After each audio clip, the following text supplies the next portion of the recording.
Right.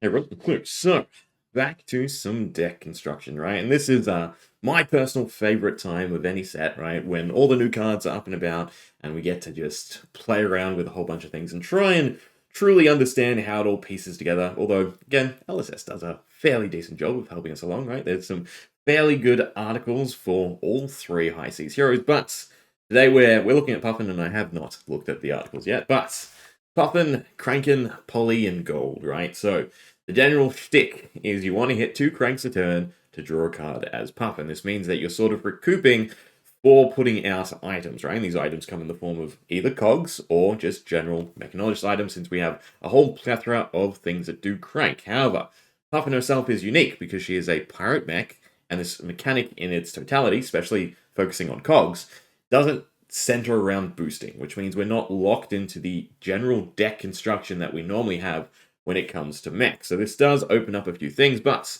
first off, cranking, right? So cranking itself doesn't necessarily mean items, right? Again, as Puffin, we can convert gold to a crank, which is very strong, or we have other cards that then generate us cogs, and those cogs can crank, and again, fulfill what Puffin wants to do, as opposed to someone like, for instance, Dash.io, whose ability revolves around hitting specifically an item on the top of your deck.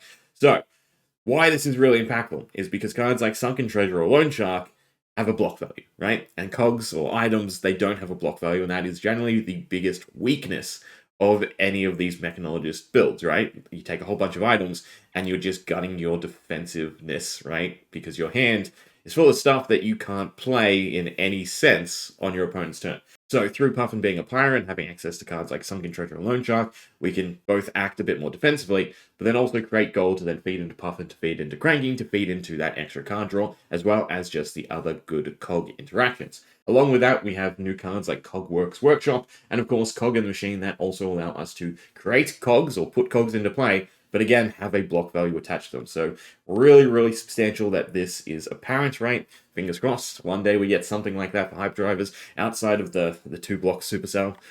Yeah, but what about on our opponent's turn? Because again, the main thing that I do want to outline is being able to play in a more defensive sense than, again, just a normal item mech, if you will, right? So Teeth of Cog and Tough Old Wrench allow us to galvanize and convert an item into a golden cog. That item that we can convert could be gold, could be a cog that will be destroyed in our upkeep, or just in general, any other item that we put into play. So this is really, really good value, even if it comes at that cost of it only being a 2-block card. I do personally wish that this had something along the line of, if you were to galvanize, say, specifically a golden cog, it does get +1 block similar to our golden sky wanted, but alas, these are just 2 block. Now, the neat thing you can do with Puffin is if you can create multiple cogs on your opponent's turn, right, through our Cogworks Tinkerings and say one of these galvanized cards, you can then crank them to then draw, right, effectively recouping the card you've put out to block.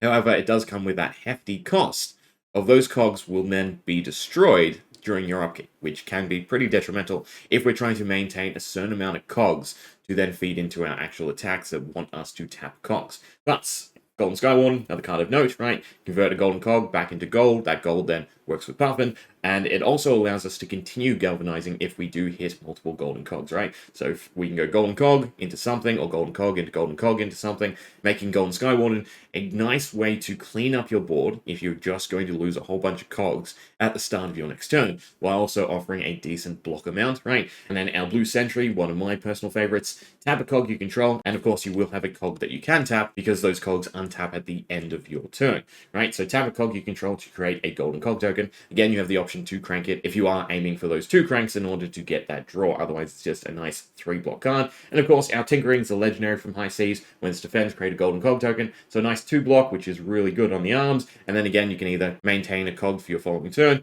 or again, aim to crank it in conjunction with one of those other cards to get you that draw, right? So Cogworks Tinkerings, as a filler piece, definitely makes up for, say, Teeth of the Cogs or Tough Old Wrench. In a sense, it's sort of like making the arms a 4-block piece of equipment, which is definitely really, really nice. Now, when it comes to attacks, right, so replacing Boost and our sense of Banish Go Again, we do have a plethora of decent cards. So we have cards like Soup Up, right, which was from Bright Lights. If an item you control has been destroyed this turn, this gets Go Again. So a nice 0/4 that can have Go Again and will most likely have Go Again because, again, Cogs are destroyed on upkeep, right? So there are lots of ways for you to easily accomplish this feat. So Soup Up is definitely a solid pick. Then we have our actual Cog mechanics, so Sky Simmer, Cloud Skiff, and our Cogworks Dovetail all allow us to tap a Cog in exchange for giving these cards Go Again, with Dovetail allowing you to tap multiple Cogs to give it either Go Again or +1, whereas both Sky Simmer and Cloud Skiff are just once, but still offer that flexibility of a +1 or Go Again. Although in the sense of the red variety, I don't think the +1 is too impactful, right? It does help with a defense reaction block, but generally speaking, right, 4 is a breakpoint, 5 is definitely a breakpoint, so neither of these really need the +1. They're a bit more aimed towards the Go Again, but in the case of the yellows, then the +1 is a bit more impactful. Now, we also have our Cogworks Zeppelin. So, when this hits a hero, you may tap a Cog you control if you do create a golden Cog token, and if you create a golden Cog token, you can, of course, crank it, which means that this will generate an action point, meaning that Cogworks Zeppelin has essentially on hit Go Again, which is definitely really, really nice, or otherwise just creating a golden Cog for you to maintain for your following turn. So these definitely make up the core replacements for our boost package, but then we have the big stuff and of course Pummel. So Pummel is definitely a very, very interesting choice because it adds a lot of disruption, right, to our mech package, and mech primarily was just a whole bunch of damage. So we do have some very good big options, right? So of course our Conqueror of High Seas for our Pirate Mechanologist, right? And especially when taking a bunch of copper cogs, is not going to be too difficult of a feat to hit high time, right? If there are 2 more blue cards in your pitch zone, this gets +1 and Go Again, right? And floats 2 resources to then go into a pummel, crack a gold for a card, or even finish off with another big Mechanologist attack. So it's definitely a nice solid package, but it will be a fine thing to balance and tune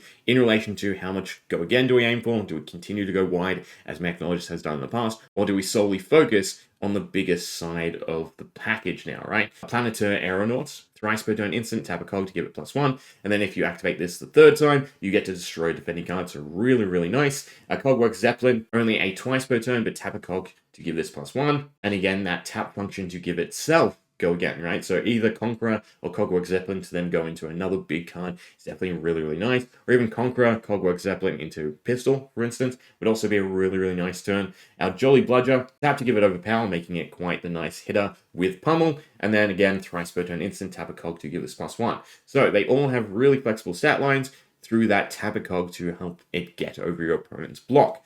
Right, so lastly, that leaves us with our weapon choices, right? So our Cogworks Blunderbuss, our Spitfire. I'm going to throw Klloo Plasma Pistol up here as well because I find this, at least through my testing, that I do enjoy it a bit more than the other two. So our Cogworks Blunderbuss, instant tap a cog you control. This card's next attack this turn gets Go Again, so you do have to activate this before you actually attack with it, right? And then action pay 2 tap to attack. So if you have a cog, this is a pay 2 for 2 with Go Again. Spitfire, action tap this and a cog you control to attack, and then when this attacks, you may tap an additional cog you control. If you do, this gets +1. So this is essentially a 2 cog free 3 attack, right? Now, the problem with both of these is the resource cost on the Blunderbuss I find a bit too hefty, since we are, again, taking a bit bigger things. And then Spitfire itself, there's just generally a lot of other cards that I want to feed cogs into, that getting to the single cog or even the 2 cogs for Spitfire doesn't feel that great or reliable, right? So using this as a finisher, where I have to have at least 1 cog available to utilize it, can be a little bit rough. It does feed nicely into certain cards. Again, if we go back to the Cogworks Zeppelin, we're creating that extra cog at the end of our attack chain, right? So maybe Spitfire can utilize that. But generally speaking, I found myself floating at least an extra resource a lot of the time to make use of Klloo Plasma Pistol a little bit easier. So, right, so action, pay 1. If there's no steam counters on Klloo Plasma Pistol, put a steam counter on it, Go Again, and then remove a steam counter from it to attack. No pay cost, right? So just a simple attack for 2. No Go Again, but again, something that once we have a spare resource, we load it up. And then if we need something like this to finish our turn rather than a big card, it's there, right? And I don't have to worry about having that extra cog. So I do personally like the Plasma Pistol a little bit more than both the Blunderbuss and Spitfire. I wish that one of these had Pirate attached to it, right? To make Golden Hook workable in Puffin, because there's not enough Pirate attacks, in my opinion, to make it work. And just having that general consistent gold that appears Marlin and Gravy will definitely have would make a big difference, right? But since both of these are just mechanologist weapons, right, there's no real synergy. You've got Jolly Bludger, and then you have the pirate cards, right? Golden Sky Warden is pirate as well, is it? Yes, Golden Sky Warden is pirate, but you're really going to attack with it? Again, there's not enough to make the Golden Hook worthwhile in my head, right? Now, here's where I'm at when it comes to a deck. Right, so equipment-wise, Poly's a freebie, so take it, right? Cogworks Tinkerings for the Golden Cog on our opponent's turn, again, either to crank and try and get a card, right, recouped from one of our blocks, or just have the Cog for our following turn. And then Crown and Dominion, because I find the initial gold, right, again, to have that extra free crank, similar to Poly, whether it's use Puffin and Poly turn 1, turn 2, or, you know, feed an item into Poly, and then when Poly's destroyed, feed an item into our gold, to, again, try and get that consistent draw every single turn. I think I really like Crown of Dominion, right? But defensively, there's probably some better options. Unicycle, for our leg piece, we don't need the action point generation, especially since, you know, we're not boosting, right? The Banish piece, God, I have to remember what it's called. I can just do the legs, right? So Achilles, you have to boost, since we're not really taking any boost cards. There might be a case for some level of boosting, but Heavy Industry could work, and there are functional things you could do with the extra action point. Heck, even just not having to crank an item might be okay, but again, the crank speed into Puffin. So Unicycle as Battle Worn and then Instant Destroy to untap a cog means that, you know, 2 cogs can go into a 3 cog card, right, workably. So yeah, Unicycle is probably the standout one in terms of a common from High Seas. And then Tunic, since, again, we're not boosting, so Foundry Art doesn't make a lot of sense, right? But, again, this could be as simple as just fine-tuning it, getting rid of the big stuff and going boost and small cogs, for instance, or maybe big and boost, right? So, yeah, that's the lineup so far, but I can't say I'm super happy with it. It's workable, but I don't know if it's optimal. So, yeah, very curious to see what other people come up with, and again, to read the LSS article, right, at some point.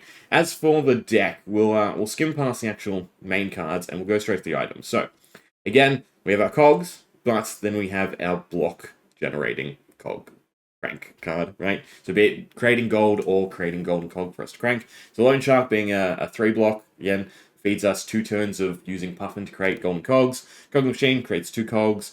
Cogworks Workshop creates 1 cog. C4 Salvage, I don't mind, because again, it's equivalent to a copper cog to me, but again, has that block value. Our Sunken Treasure, a little bit better since it is a block, right? So we're getting its effect on defense, right? Which is definitely a bit better than just C4 Salvage, but C4 Salvage is still more flexible than our copper cog. The other one probably worth mentioning would be Portside Exchange, but I don't think I have enough yellows yet to make this worthwhile. Right, so Portside Exchange. Discard a card, then draw a card. If a yellow card is discarded this way, create a gold token. So again, be a 3 block. If we hit that yellow, it'll be creating a gold for Puffin, which then creates a golden cog. So it's okay, but again, I don't have enough yellows to consistently hit with it, I feel, for it to match this lineup and replace 3 of the cogs. The only other question to then gauge is, are there any items that should replace copper cogs? Right? So copper cogs, again, worth either a +1 or a go again in most cases, and then since every other mech item basically does crank as well, that's equivalent. So yeah, penetration scripts could be an interesting one just for the +1, although if we start, you know, breaking cards down, looking at breakpoints, this would be a 6, that's no good, right? Soup up as a 5 is okay, right? It gets a little bit awkward because they've obviously been designed around their +1s, helping them achieve those breakpoints, right? So for instance, this at most could be an 8, which then through penetration script becomes a 9. 9 then falls back into, well, your opponent's throwing out 3 cards anyway. It's not really going to do anything for you. Maybe in the scenario where it's still an 8, right? But now you can take the go again. So yeah, generally speaking, I don't think that any of these are super worth it. At a more competitive level, Null Time Zone is definitely a lot better, right? But yeah, I don't have the brain to remember my opponent's, you know, top picks to what I should use this against. Processors are also an interesting one. Again, you can't really capitalize on it in the same sense as, say, Dash.io. So generally speaking, using this for the crank and then maybe just to be able to arsenal a card at the end of a turn, right? So maybe just because it's also a blue item, it can replace a set of cogs, but again, the cogs being worth a +1 or a go again, and a lot of our turns wanting, you know, probably around 4 cogs, to me is just a big arrow towards just take a ton of cogs, right? Don't overthink items. But you have stuff like our backup protocol, allowing us to recycle a red mechanologist attack to our hand if we pay 2. So for instance, that could help set up High Tide and then cycle something back, which is definitely nice. Boom grenades just for the extra damage, but these only work with the Mechnologist attacks. Although in saying that, the only non-Mechnologist attack that I am taking are our Conquerors, right? Anything else? Dissolving Shield for defensive. Autosave Script, another blue item, right? So a bit, again, equivalent to our Copper Cogs, but anytime a Mechnologist attack action hits, it gets put to the bottom of our deck, which would definitely help with fatigue. And our scripts, your Mechnologist attack action cards get +1, which would definitely help with the Galvanized cards, not that I am personally taking them, right? Again, I find the 2-block just too awful, right? I really wish they were Galvanized for a +1. Didn't have to be a +2 like Super Up, just a +1, right? The only other one, Go Again, could be really nice too, because then on all the Cog cards, you either don't need to feed a Cog into it, or you're just taking the +1. So maybe the MHZ script could be a little bit nice, right? Just a turn of Go Again. But overall, these items just work significantly better when they're cheated out, right? Be it through the case of boosting in max or high sting, or just playing Dash IO. So I think for Puffin, item-wise, your main interest is just Cogs, or cards that are equivalent / better than Cogs because they offer a block value. So then, in terms of our actual attacks, right, taking some Go Again cards, right, that meet some good breakpoints. So Class Gift being a 4 Go Again, still good as a 1 cost, right? Because then we're feeding those resources into other things. Our Cogwork Zeppelin potentially being a 7, again hits that breakpoint. Sky Simmer as a yellow would be a 3 with Go Again most likely, so it's not that fantastic, right? And none of these cards you can hit with Pummel or anything disruptive, so they're just there for the straight damage or trying to yoink extra cards over your opponent. So yeah, that's my mentality. I've just tried to mate certain breakpoints. Gold Wing Turbine, I don't know how I feel about this, right? Maybe the 1 cost +4s are better, but this does create a Cog and is 3 block, which is a little bit nicer. Maybe if it was yellow +3, but it's yellow +2. I'll have to think on that one. Otherwise, Pummels for our big attacks. Sink Blows, just because Sink Blows, trying to, again, find blues, find Cogs, find cranks is just really, really nice, right? And yeah, defense reactions do well. So taking a few is definitely a nice call. Other than that, defensively, our Super, we don't need Portside Exchange anymore. Our Sentries and our Golden Sky Warden, right? So none of the Galvanized. And yeah, the start, right? I think we'll play a few turns on Talishare and see how it fares. Now, the other thing to probably note is I am basically taking a full deck, so 73 cards. The reason for that is, as Puffin, right, we're hopefully doing 5 cards a turn, or at least 5 cards most turns through our draw card, so we can take that bigger deck and still treat it like a smaller deck in terms of trying to find things consistently. So yeah, I think that's fine. Anyway, let's see how a few hands feel, right? So Super Up does nothing really for us turn 1, nor really does our Palantir Aeronaut. So this is not a fantastic start, right? But this is where the gold comes into play. So we can Puffin, although if we're going first, you probably don't want to. Although I don't know what else we do for the setup, but there's our extra card. It's a Pummel, so the Aeronaut's a little bit better. We haven't destroyed an item, so Super Up does not have Go Again. So it's most likely, God, we have no way to get a yellow into our graveyard, so we'll do that. We're arsenaling the Super Up, which means we're just playing the Aeronaut and potentially pitching into the Pummel, right? We do have 1 cog for it, so that's nice. It's a 7, but then becomes an 11, right? So that seems okay with the discard. Obviously, turn 1 wouldn't be too impactful because our opponent would just draw back. But yeah, you'd probably want to keep the Sentry in that sense so that we have the block, but we'll Super Up. Then we can't play blocks from the arsenal either, so don't get that gunked up, and of course, this is our following turn, right? The ratio I picked is, okay, to make it more reasonable, right? It's 40% overall, including the gold generation and the other cog generating cards, the ones that actually have block value. When it comes to the copper cogs, they make up 20% of the deck. So generally speaking, we should be able to find 1 copper cog a turn, and hopefully 1 other card a turn, right? And that way we get our 2 cranks.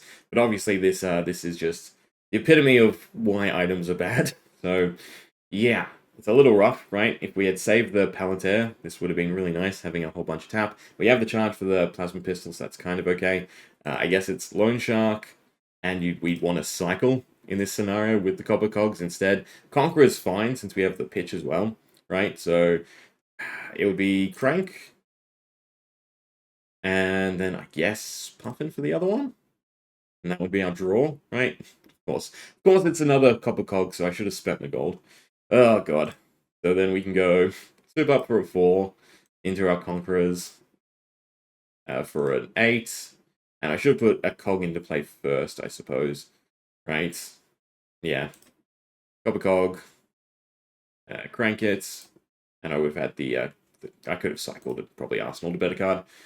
But then attack, right? So that, in all honesty, wasn't the worst turn. It was still a 14, so semi-decent. But yeah, obviously just dead drawing cards is awful. It's where sync comes into play, since, again, cog generation, gold generation. Do we have yellows yet? We don't even have yellows yet, but our opponent does, right? Which is another nice saving grace on the yellow hitting graveyard cards, right? Surely, between you and your opponent, right? You'll luck out, hopefully. But in this scenario, we don't need the other copper cog, right? So we can sync it.